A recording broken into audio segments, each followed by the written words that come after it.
Okay, April 30th, 2026, build workgroup meeting. Yeah, thanks for adding your names. Well, before we forget, so I'm sure all of you have seen this by now, the switching to LFX for meetings. So um, starting from next meeting, we're going to be using new links. Oh, really? Yeah, hopefully everything goes smooth. Sorry, what are we changing to? Uh, it says switching to LFX for meetings, so instead of Oh, using the current, LFX. Oh, okay, yeah, great. Yeah, it's still Oh, good Zoom. to hear that. Yeah. Some of the other work groups have already moved, like the release one that we were on just before this one, in fact, for Richard and I. So, yeah. okay. That's funny. I was going to ask about whether we should start using LFX or not. After being here at the Linux Foundation retreat. So good. I don't have to Yeah, ask no, that.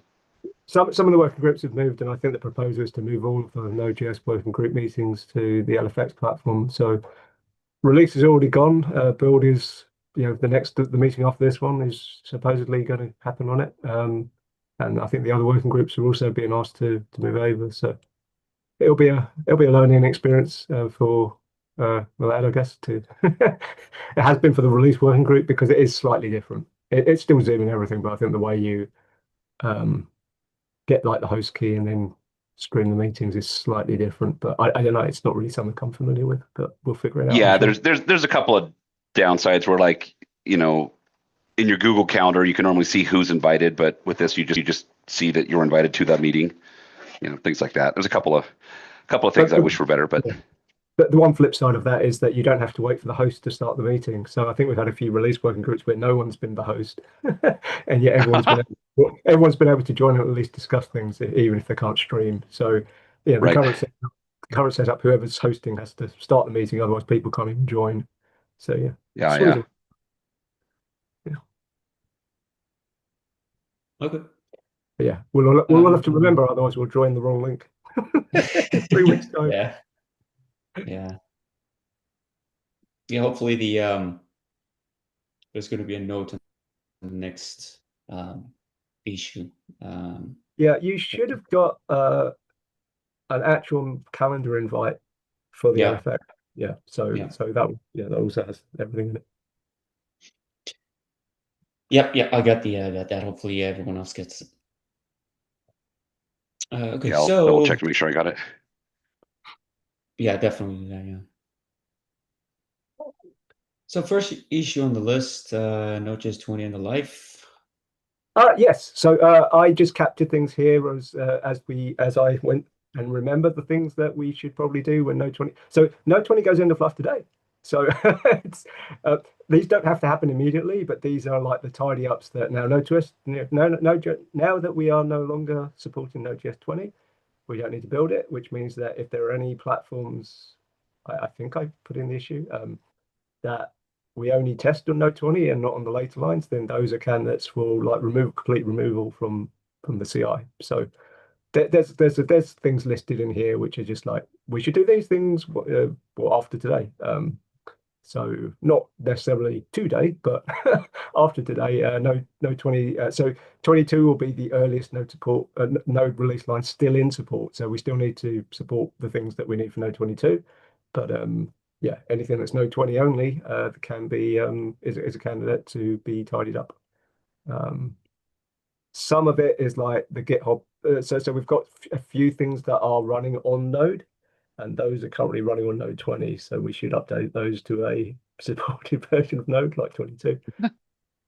But yeah, I just thought I'd capture everything under the one issue, and then yeah, if need be, we can split them off into separate ones, or do them as and when we have time. Was there any changes to the Mac OS testing requirements as a consequence of this? Do we know? Uh, no, I'd have to go back and look. I need to check what Node 22 is building on. So Node 20 is definitely building on macOS 13. Is it? We've got Yeah, 13 and 15. Yeah, right. 13.5. I need to remind myself when we switch to 15. But yeah, it will come down the line whether it's this one or the next one. I can't remember. Got it. But we can check, and if it is, then we'll add it to the list. But yeah, it's tangential to that.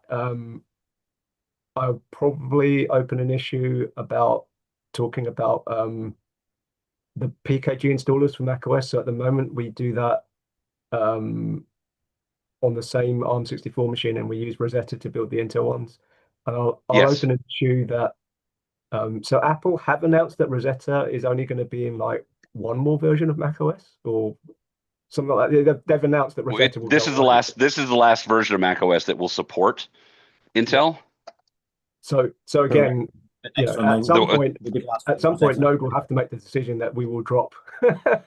Well, it might be we start with like the PKG, but then also like the other one will be dropping it completely. But yeah, we need to start the discussion about when can we feasibly drop the complication, which is those PKG builds needing Rosetta to do the universal binary, which is building things twice and pasting them together. And we've coincidentally had two separate issues in the last week, which we only found out in the release CI because that's the only place we do this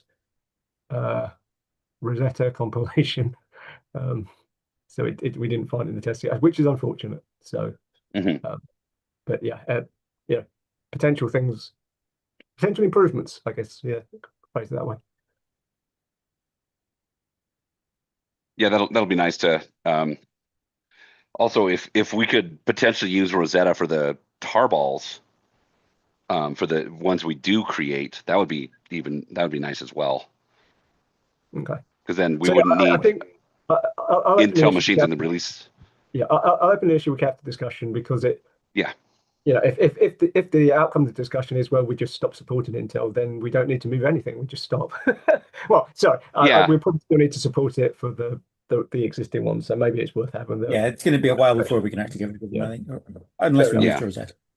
But anyway, I don't think it's something we will discuss. So we will decide here and now. But yeah, just as an awareness, I'll open an issue and we can have a discussion there, and hopefully then there'll be enough time when whatever changes we decide we may or may not need to make, that it'll be enough time for people to prepare accordingly if it is going to be like, we actually drop things or recommend to the project that we drop things.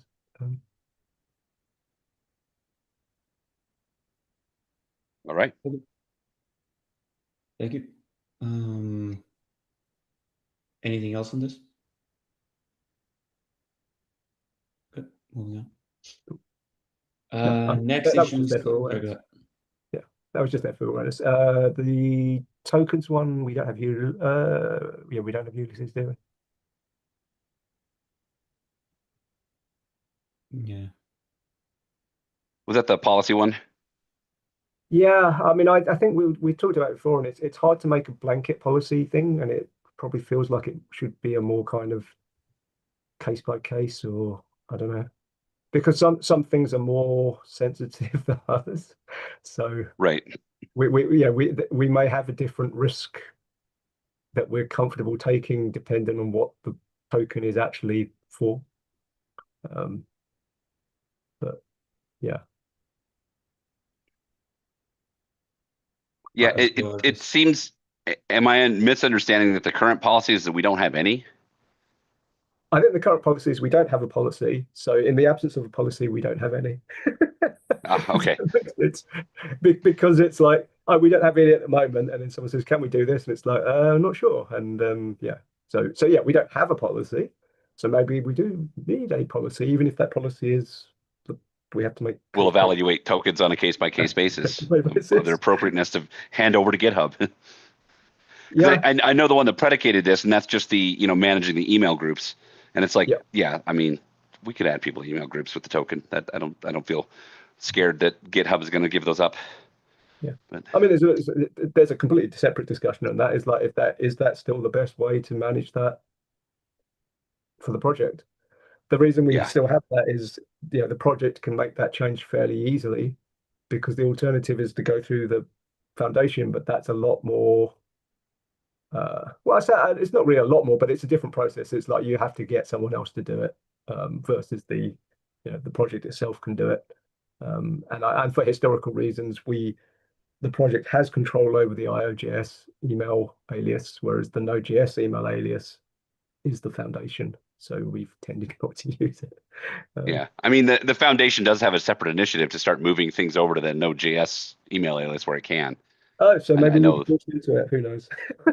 Yeah, Not forced, but yeah, nudged gently in that direction. So yeah, for that specific case, yeah, again, so this is why the individual cases may result in different answers. You know, it may not be that, yeah, let's put it on GitHub and give the token. It may be actually the recommendation is we move to some completely different way of doing it where we don't even need the token because it won't be us doing the change. right. We'll switch over to groups.io and use the project control center inside of LFX and manage it that way. So again, it's like, yeah, I think that's why it might need to be on a per item decision making thing. Agreed. Okay. Next item being adding Rust toolchain to CI machines. Okay, so this one, thank you, Ryan, for adding Rust to the macOS VMs. The unfortunate thing, which I don't know if anyone's told you yet, is that we have discovered that in that Rosetta case where we're compiling compiling for Intel on an ARM64 Mac, we need to install another Rust thing so that we can cross-compile for x64 on the ARM64 machine. No, I did not know that. That's fine. We did not know that until this week, and then Stuart and I have been badgering away at it. So there's a Node.js part, but there's also a build part. So Stuart has opened a pull request for the Packer files. Oh, okay. I don't have the number for, but it's maybe Stuart can find it, ping you, or it'll put it in the Slack channel or something. Yeah, it should be in your notifications, Ryan, because I've tagged you in it as well. So okay. Yeah, it's just a one-line command on the Rust up command that needs to be put in. I wish I could say that my notifications were useful, but being at the Linux Foundation, I got auto-subscribed to about 100,000 repositories, and I'm still trying to figure out how to manage my notifications because everything gets just lost. So we'll ping you in either. I'll send you on Slack. It's fine. Yeah. Yes, Slack's that would okay be great. Yes. Yeah. So long story short, we do need the additional thing installed on the machines. We've been testing it by running Rust up during part of the build, but I'm less. I don't really want to do it as a long-term solution. It's like we've got that on as a backup workaround if we can't get the machines updated. By so the current planned new date for Node 26 is Tuesday, but again, that might we can talk about whether that is possible or whether that slips out again. The workaround that we've been trying does seem to work, so that might be something we can land temporary and then undo once the machines are updated. So there's various things we have. I'm traveling today, but I don't have much scheduled for tomorrow. So I could just prioritize that when I'm back at my workstation that has all of the VPNs and everything wired up to it. Let's do that. Let's see where we are tomorrow, and then talk between us, and then we can talk to the release team. I'm away next week, but Stuart's around, so and the release team will be around. So as a project as a whole, we need to work out what we're doing. But I think we have a path, and we'll see where we are tomorrow then, and how likely we are to which solution we end up going with. But the good news is they're not either or, so it might be that we land the workaround anyway. Irrespective of if we do the VMs, and then after we do the 26th release, we immediately revert the workaround and then rely on the VMs being updated. Perfect. Yeah, Ryan, if you're available in your morning time, I would be quite interested in actually sort of following along as you do it as a sort of skills transfer. I think if that's useful. Oh yeah, no, for sure. Yeah, I'll try and square that away. I know my daughter is out of school tomorrow, so I may have morning duties. Is the only thing I might. Okay. It's more of I would squeeze it in tomorrow.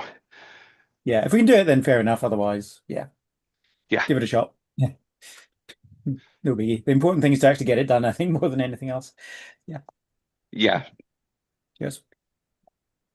The main complication is just getting connected to the cluster to be able to do any work in the first place. That's the hard part. Yeah. That's why I'm not suggesting I do it myself, because it'll take me a while to get set up, but obviously you can at least show me what would be required. Thanks. That's good. So yeah, I mean, hopefully this will be the last thing we need, and then we can get the Node 26 release out on Tuesday. So I think this is the last blocker. Fingers crossed. It's the last Based on one we what know we've done in the last couple of days. and fingers crossed. Yeah. Okay, good to hear.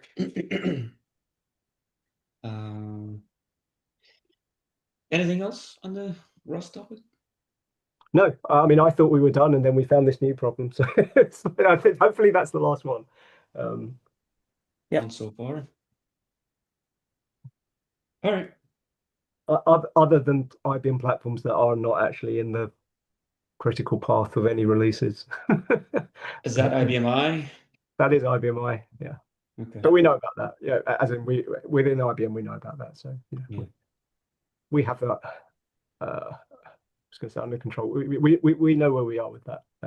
So everything else is fine, apart from that one remaining issue.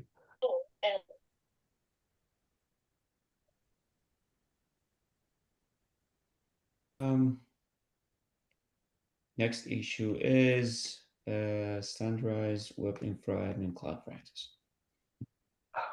I think that's just going to be on hold until someone actually has the time to do anything in this case. I think no one's objecting to it. It's just having the time to pick up what was done before, or what to. Yeah, I think kind of the main question here is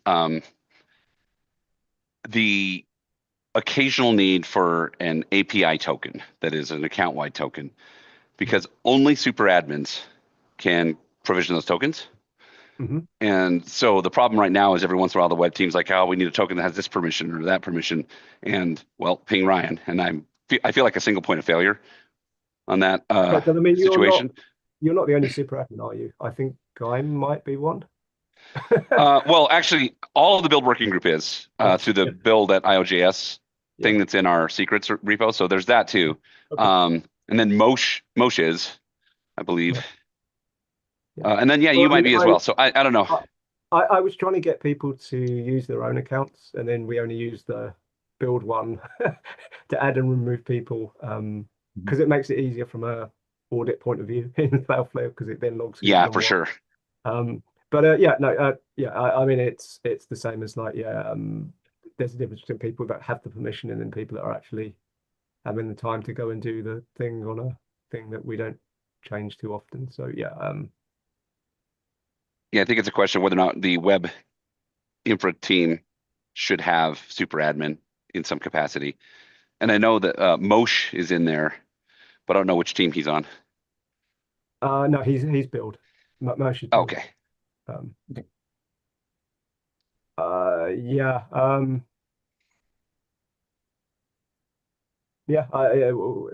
It's a good.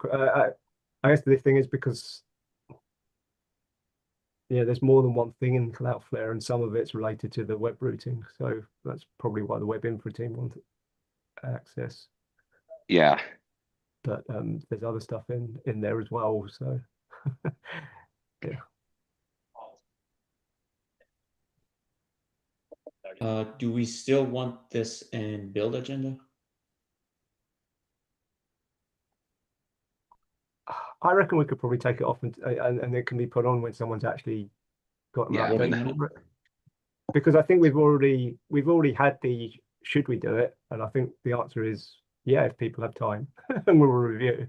So I don't think anyone's objecting to this in principle, but it is a case of someone will need to do the work. I know Ulysses did some work to try and mirror the config at one point into private repo, with the idea that we would be using Terraform to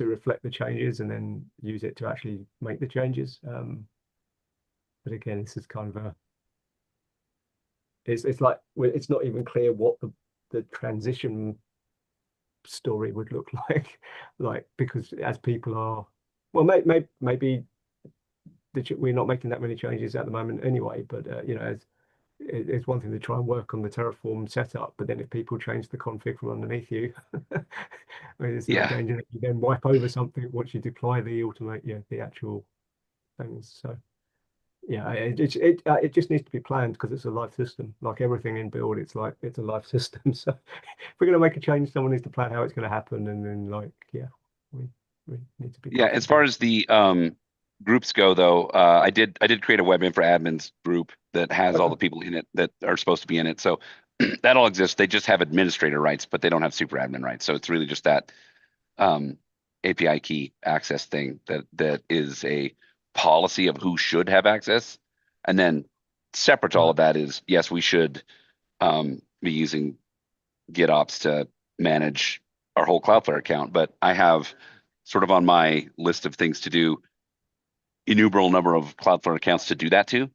So I plan on taking that on pretty soon. So once I have a lot of experience with that with other LF projects of operationalizing our Cloudflare accounts, I'll be able to come back to the node and be like, here's how we should do it. Yeah, so that sounds good. So yeah, I think we should just take this off the build agenda, and then once somebody has, whether it's you or anyone else, has an update, it can be put back on. Yeah. But there's no real point in us, going to every build working group meeting and having the same conversation. Correct. We're not Yes, really changing. agreed. Okay. Thanks. So yeah, that's removed, and we'll put it back once someone's working on it. Next issue is upgrading the compiler toolchain. What else is left here? So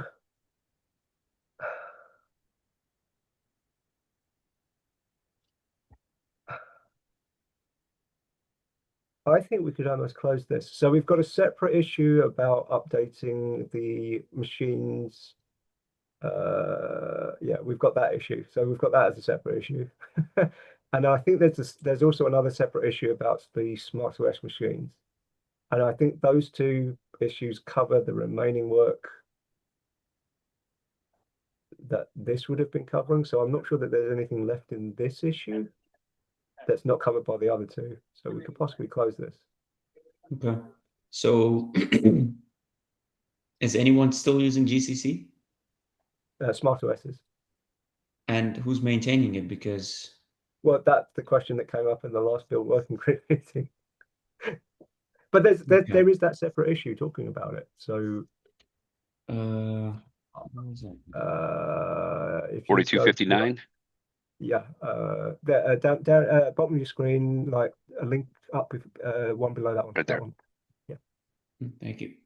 So this isn't just about the compile levels. This is the whole SmartOS level and or package tools level, or whether they're the same thing. I don't know. It's yeah, and Ryan mentioned last time that you can only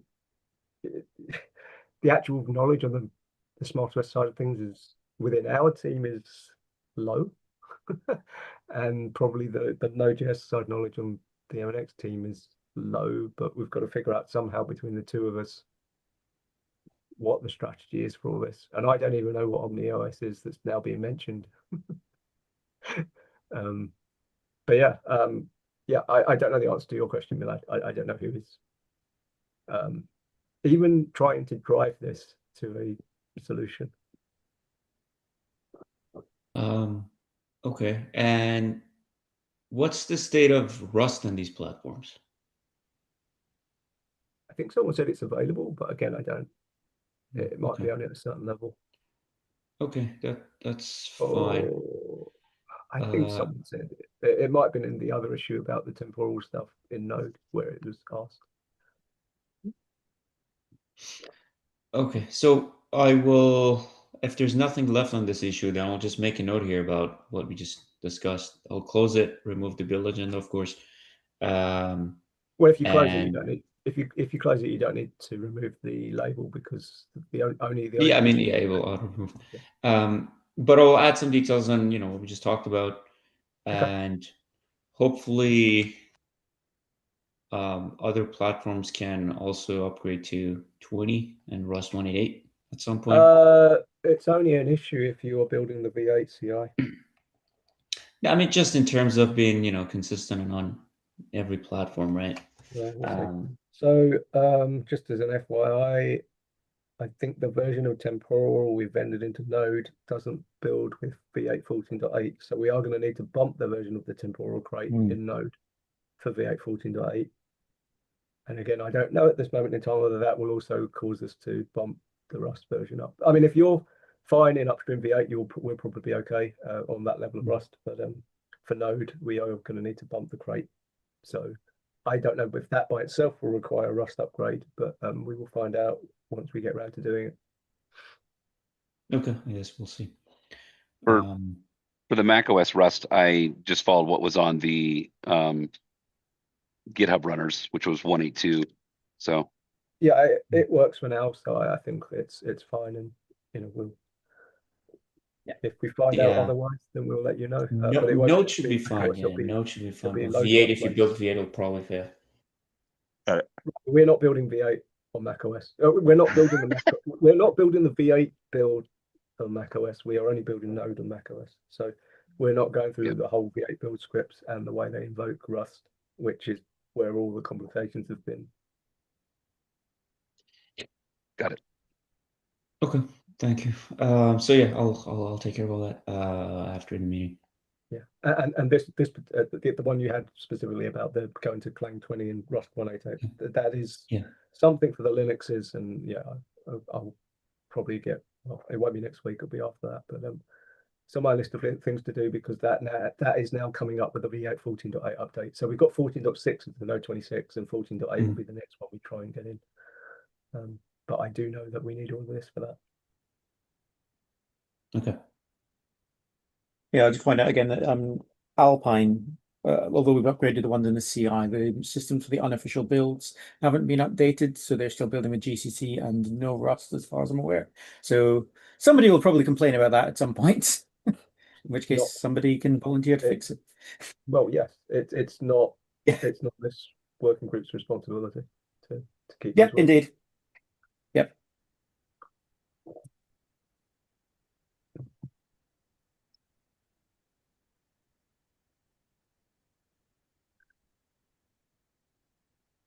Okay. And last issue on the list being extending Azure credits. I think we could take this off the build agenda. Like, I don't think this needs further discussion. Okay.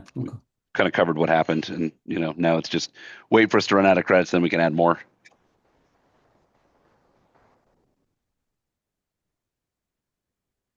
All right, thank you.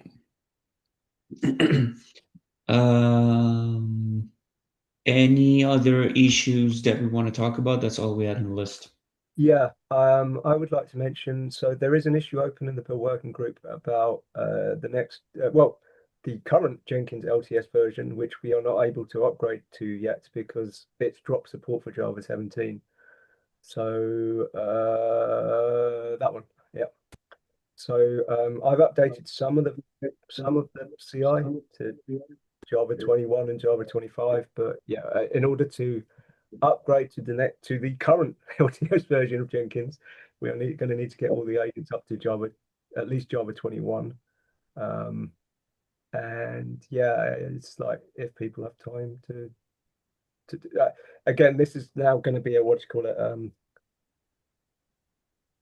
it's a ticking time bomb until the next security vulnerability that requires us to upgrade Jenkins, but we can't upgrade Jenkins because we haven't updated the agents. So yeah, this is at the moment it's not urgent, but it's kind of as an awareness we do need to be updating the agents to be running on some newer version of Java than 17. I think there's a link if you scroll up a bit. There's an actual on the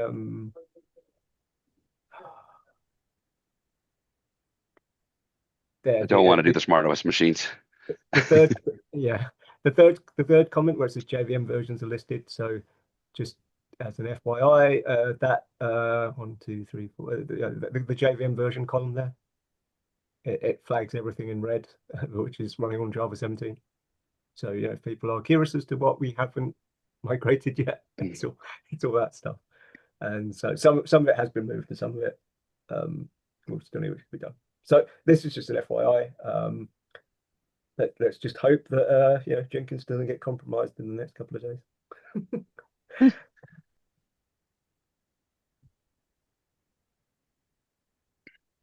Thanks, Richard. Okay. Anything else on this topic? Okay. Closing it. Anything else we want to talk about outside of the list? Did we need to do anything in regards to the copy fail issue there? Like, did we want to just wait for upgrades to fix that, or did we want to take the little mitigation script and run that everywhere?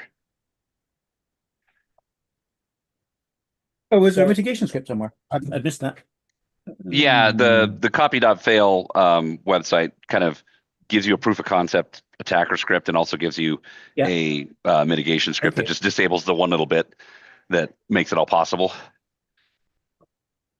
And so that would be a good just in case to just go through and run that everywhere, just to, you know, make sure that if for some reason something malicious slipped through and someone got root on one of our machines, they would not have the opportunity to do that.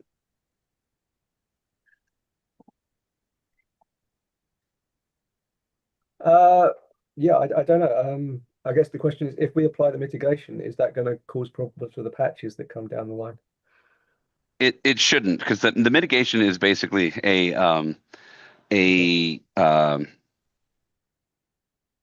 kernel security crypto API that almost nothing uses. Like it was when it was introduced, it was intended to be a better performant kind of thing that worked a lot better. But then most everybody does crypto in user space. They're not offloading the crypto to the kernel, so very, very, very low chance that we're using it. I doubt that anything that we have is using it, so we should be able to just patch it out. And yeah. Okay. I mean, to be honest, I don't know. I mean, so we do have some mitigations in place. It's not like we just arbitrarily run code in the CI. In theory, people take affirmative action, but people are people, so it's always possible for someone to slip through. Yeah. It would surprise me if people try things now that this is out in the open. So yeah, we're not in the worst case scenario. It's still possible that it could be exploited, and yeah, we have the separation. So I mean, people can't even get to the release CI unless they're in a certain select group. And for code to actually run there, it means it has to have landed in Node upstream, and then someone's then pushed it through to release. So or nightly. So we have layers of protection in place. It doesn't mean we're fully safe. And yeah, I guess it depends on. Yeah, I feel like release is fine. It's more just the test machines and then just the Linux ones, whether they could get compromised or not. I guess it's a balance between how much work is it to apply the the mitigation thing across all of the machines in the test CI cluster. Yeah, I mean, in theory, any collaborator could do that, but they're expected to be trusted people, right? Yeah. No, I mean, it's not so much that we don't trust the people. Well, yeah, it's a case of like, even so, I don't know if people remember the actual compromise we had last year, where everyone did the right thing. Someone reviewed the PR and requested a Jenkins CI on it, and then the attacker was just looking for it and then force push to the GitHub branch in between the review and running on the machine. So we've mitigated that to some extent, because we now force people to put a commit SHA in to say, like, yeah, this is the one, this is the SHA of the commit I reviewed. But it is still relying on people to spot things, and for all the best intents and purposes, people are people and people miss things. And even this copy fail thing apparently has been in the kernel for years. So you've had people look at it, hasn't been found until now. So yeah, it's not like we're saying that we've got all these untrusted people that are just going to push things through. It's like, no, there is a possibly slim but still possibility that non-zero, absolutely, someone might be able to get the code through all of the checks and run it on the machine. So we can't rule it out completely, but we should be protected to a certain extent, but not immune.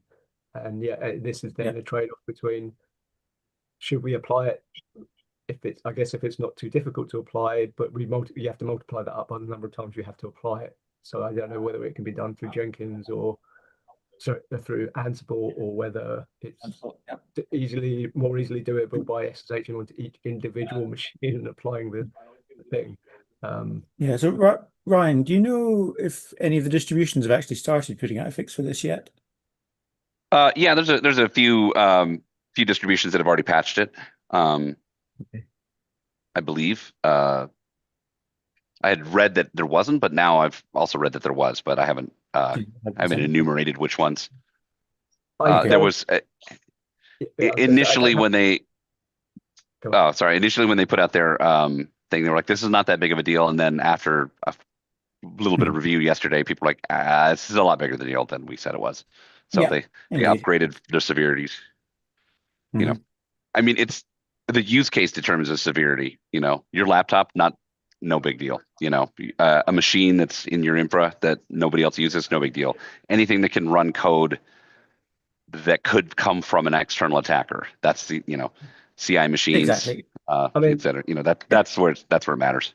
To be honest, absolutely.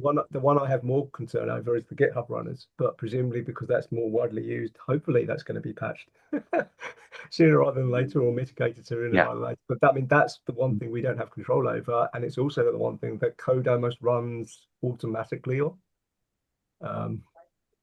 So yeah, there's multiple aspects of how easy is it to exploit, and then what is the fallout if you are exploited. So yeah, it's kind of.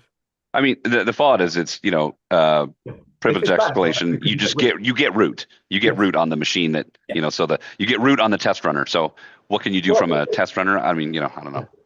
Well, yeah,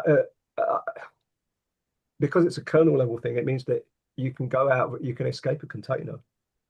You can be in a container, exploit it, and then you'll root on the actual with kernel level access to the machine, so you're outside the container boundary now. But again, it depends on what you have access to. So at least, for example, the way we are set up, if you compromise test, you cannot get to release. There's no way. Right. We have not put any path in from test to release. So at least release is protected from that. That's not to say that if you manage to get the code checked into Node, you could then effectively compromise down the line. But layers and layers. So I would say people have time to patch. I guess maybe if you if it's in the thing, I'll go and look at it as well. I think the thing is, if we start patching, we probably then need to start having a list of machines that we have patched and we haven't patched, unless there's an easy way to tell. Because otherwise, it is a lot of machines, isn't it? I don't know count off the top of my head, but I imagine it's in the dozens. Because it's every single Linux distro on a fairly modern kernel, which will probably be most of them, if not all of them. All of them that run the tests. Yeah. But not only. All right. Well, it applies to like the infra stuff as well. So like the actual Jenkins server itself. Of course. Yeah. And the hosts. So yeah. But again, I think the main. I think the main question I had was really just one of urgency and priority. Like, do we need to drop everything and rush to fix this? Do we need to just open an issue and figure out what we're going to plan on? That's I think that's my main ask here. Yeah, and I guess part of the question is how quickly are the distros going to patch it? Because if the distros patch everything by tomorrow, then the easiest thing will be to just apply the patches. If it looks like the fixes might be a week away, then maybe we talk about maybe we should put the mitigation in place. Yeah. Well, how about we just open an issue and then we'll dig into it tomorrow and find out where the patch date is and stuff. Okay. Yeah, I think that's the best thing to do, is to actually figure out where we are, where the distributions are, if they're coming out by the end of the week. It doesn't. Find out which ones are vulnerable and so on. Yeah. Unpatched. All right. Well, I have to go to catch my shuttle. So. Okay. Thanks, Ryan. I'll speak to you tomorrow. Thanks. Talk to you tomorrow. Bye. Yes. Thanks, Ryan.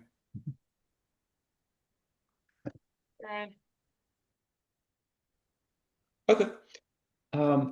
Any other topics we want to talk about? Nothing? Nothing. No, I don't think so. Okay. Good. Well, if there is nothing else, then I'll stop recording.